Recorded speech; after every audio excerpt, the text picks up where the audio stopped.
Teater 1 telah dibuka.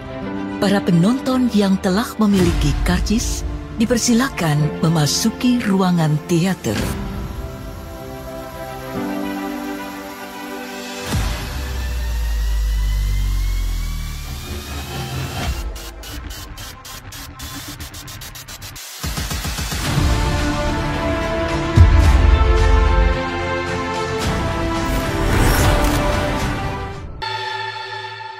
Film dibuka dengan memperlihatkan seorang biarawati yang lagi berdoa. Bisa kita lihat di sini setelah berdoa dia menggeser lukisan Bunda Maria yang di belakangnya terdapat tulisan yang ada di dinding. Kemudian si biarawati masuk diam-diam di kamar biarawati senior dan mengambil kunci secara perlahan.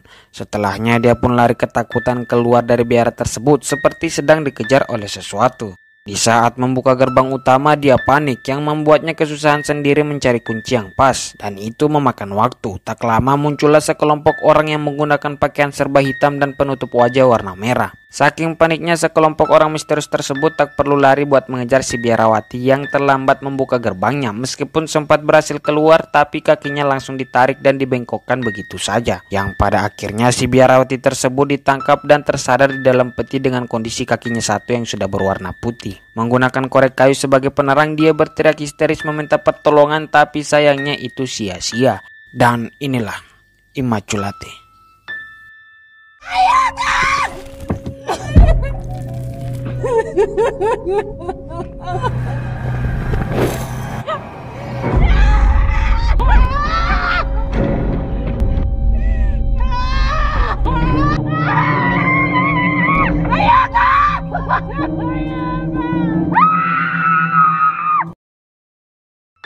Entah beberapa tahun setelah kejadian itu, kini memperlihatkan seorang biarawati muda cantik taat agama bernama Cecilia, warga asli Amerika yang datang ke Italia buat mengabdikan dirinya pada agama dan meninggalkan kehidupan dunianya. Kemudian dia dijemput oleh orang dari biara bernama Enzo. Vieni con me. Ya.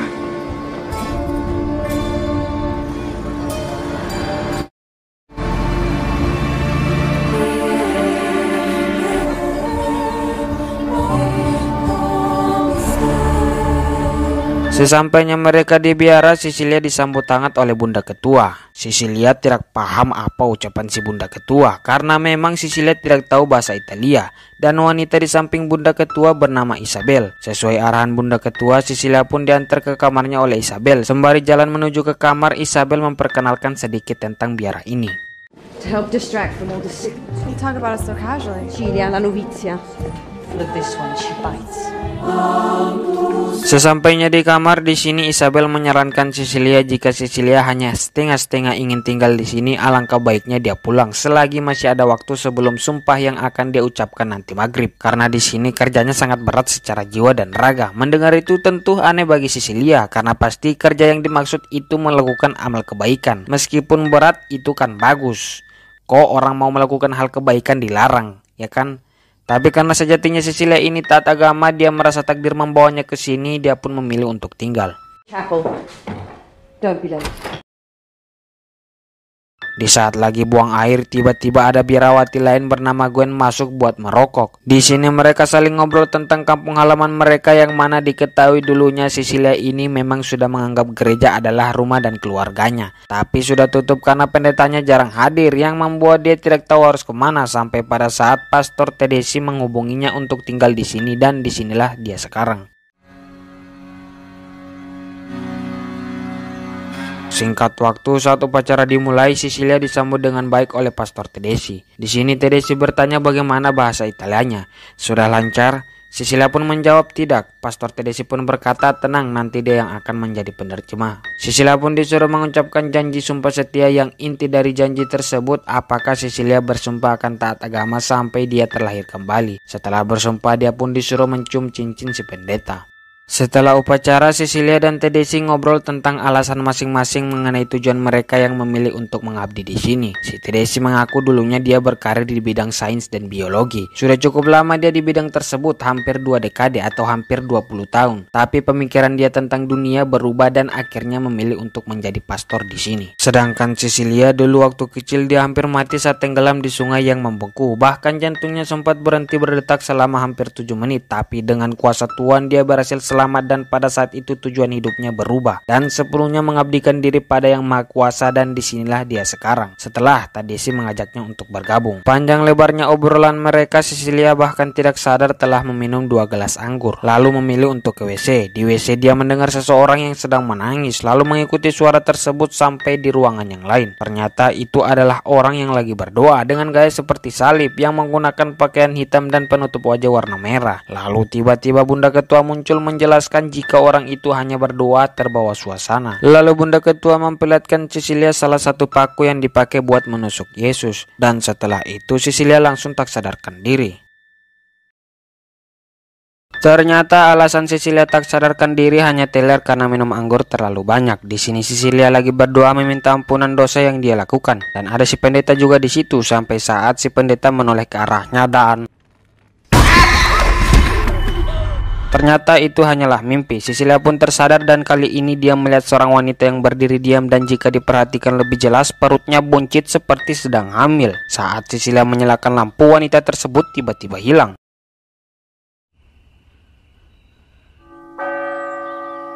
Di pagi hari di sini para biarawati pemula diajari tugas-tugas yang akan mereka lakukan ke depannya. Terlihat di sepanjang pelajaran Cecilia dan Gwen mulai bersahabat. Yang mengajari mereka adalah Isabel, dan juga di sepanjang pelajaran Isabel selalu memperhatikan Cecilia. Singkat waktu di malam hari saat lagi mau bobo, tiba-tiba ada nenek tua yang sakit mengambil rambut Cecilia. Terheran-heran tapi dia masih bisa maklumi karena dia orang sakit. Cecilia pun mengantar nenek tersebut ke tempat tidurnya. Di situ Cecilia tidak sengaja melihat luka tanda salib di kaki si nenek tersebut. Paginya Cecilia menceritakan hal tersebut kepada Gwen dan mulai merasa ada yang aneh di tempat ini. Lalu tiba-tiba Cecilia muntah. Dan setelah kejadian itu Cecilia dipanggil oleh Pastor DKK. Juga terdapat seorang dokter yang sudah jadi langganan di biara ini. Di sini Cecilia diberi pertanyaan yang aneh seperti apakah Cecilia ini taat agama, apakah Cecilia ini masih suci, apakah Cecilia ini tidak pernah berhubungan sama laki-laki. Cecilia pun mengiyakan semua pertanyaan tersebut. Masih terheran-heran dengan semua pertanyaan, dia langsung dicek perutnya oleh si dokter dan dinyatakan positif hamil. Ya, Anda tidak salah dengar. Ajaibnya Cecilia dinyatakan hamil tanpa pernah melakukan hubungan terlarang. Semua yang di ruangan pun terheran-heran dan juga merasa senang, sedangkan Cecilia sendiri kaget mengetahui hal itu. Itu un miracolo. Miracolo.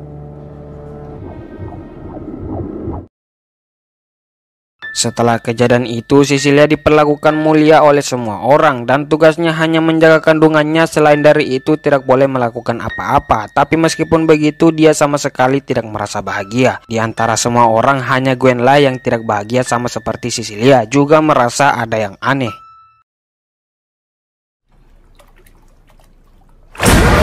Di saat Cecilia lagi berendam, tiba-tiba muncul Isabel yang langsung menenggelamkannya ke dalam air sehingga tidak bisa bernapas. Tapi Cecilia berhasil menggigit tangannya dan berhasil bernapas kembali, tapi tak lama karena Isabel langsung meng-smackdownnya lalu dimasukkan kembali ke dalam air. Untungnya para suster yang lain datang dan berhasil menghentikan aksi tersebut. Isabel yang ditangkap berteriak, "Mereka harus mencobanya lagi kepadaku."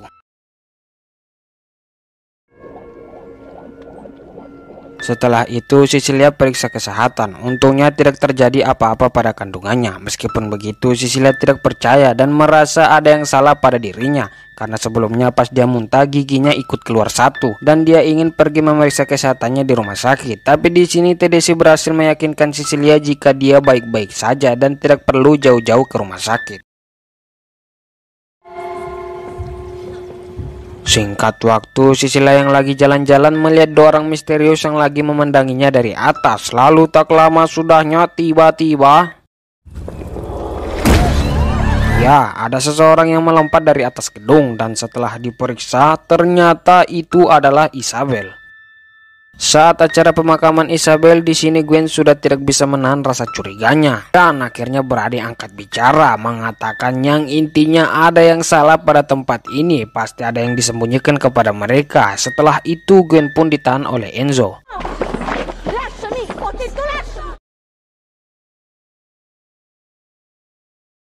Di malam hari, lukisan Bunda Maria rantainya putus satu sehingga tulisan di belakang dinding terlihat. Entah apa arti tulisan itu, tapi itu mengingatkan Cecilia pada Gwen. Dia pun pergi mencari Gwen, tapi Gwen tidak ada di kamarnya. Lalu dia pergi menelusuri seisi ruangan dan masuk di ruangan tempat di mana dia ditanya-tanya kemarin. Teringat dengan Bunda Ketua yang pegang berkas kemarin yang ada foto dirinya, lalu dimasukkan di laci ini. Dia pun melihatnya juga yang di situ terdapat berita mengenai dirinya yang di masa lalu pas terjebak di sungai. Masih pusing berpikir, dia pun mendengar seseorang yang lagi berteriak di luar. Mengikuti sumber suara sampainya di sana, ternyata itu adalah Gwen yang lagi diikat di kursi oleh sekelompok pria misterius.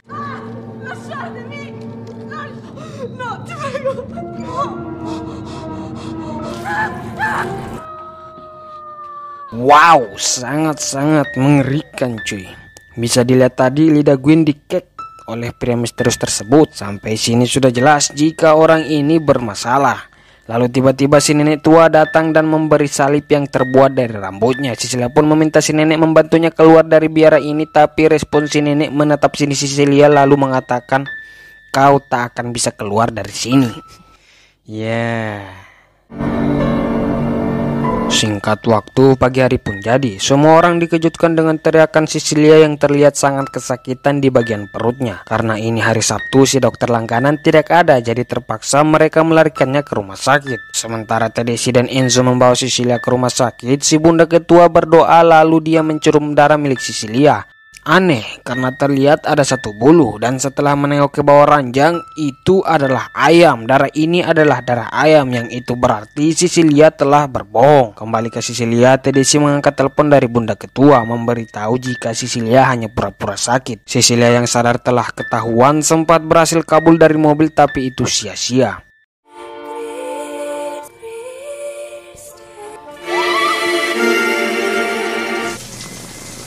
Cecilia yang telah ditangkap sekarang tidak bisa kemana-mana. Terlebih lagi dia diikat di kursi roda. Kali ini si Tedeschi sadar jika Cecilia telah mengetahui sesuatu yang membuat dia takut. Karena Cecilia sudah tahu banyak, sekarang dia akan memberitahu yang lebih banyak lagi. Kemudian dia mengambil paku tersebut, memberitahu jika paku ini terdapat darah, jaringan potongan kecil, tulang, dan kode genetik Yesus. Dan dari itu semua dia berhasil membuat Cecilia ini hamil sebagai wadah untuk melahirkan anak yang mereka yakini adalah juru selamat bagi manusia. Sampai sini terjawab sudah siapa pelaku yang membuat Cecilia ini hamil. Pelakunya adalah si Tedeschi ini. Alasan mengapa si Tedeschi memilih Cecilia karena seperti yang diketahui Cecilia ini pernah mendapat keajaiban, yaitu berhasil selamat dari kematian yang jantungnya sempat berhenti beberapa menit. Terlebih lagi Cecilia ini orangnya taat agama, jadi sangat cocok dijadikan wadah, dan Tedeschi sangat yakin jika kali ini berhasil. Kok kali ini berhasil? Apakah sudah pernah ada wadah sebelumnya? Jawabannya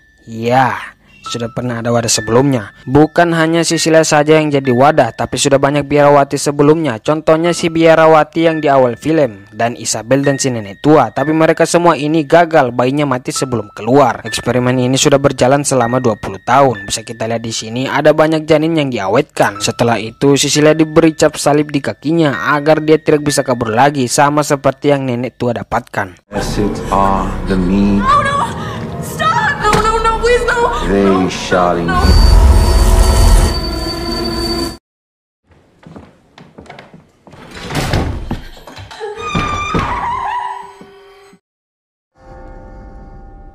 Singkat cerita, trimester ketiga pun tiba. Cecilia bertanya kepada pendeta tua perihal mulai kapan mereka mengincarnya. Dia sadar jika mereka telah mengincarnya sejak dulu, sejak dia selamat dari terjebaknya di sungai. Tidak dijawab, Cecilia pun mengatakan yang mereka lakukan bukan kehendak Tuhan. Si pendeta pun menanggapi jika bukan kehendak Tuhan, mengapa Tuhan tidak menghentikan perbuatan mereka. Tidak lama lagi Cecilia akan melahirkan. Di sini si dokter mempersilahkan si Bunda Tua untuk melihat anak yang ada di perut Cecilia. Di saat Bunda Ketua fokus melihat-lihat, Cecilia mengambil salib besi dan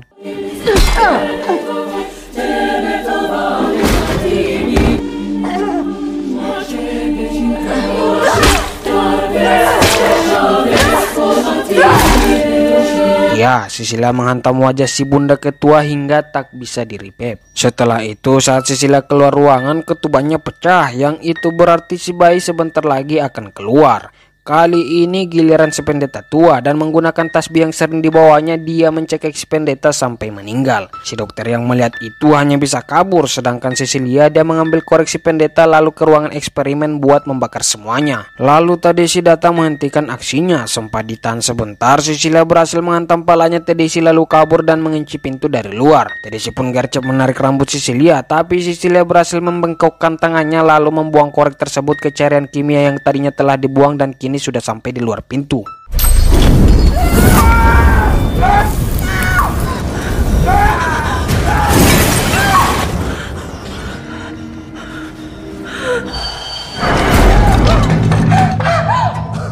Si Tedesi yang ikut terbakar berhasil mendobrak pintu, istirahat sebentar lalu mengejar Cecilia. Cecilia yang panik kabur secara tidak sadar masuk di goa bawah tanah. Menggunakan senter dia mencari tempat persembunyian yang aman.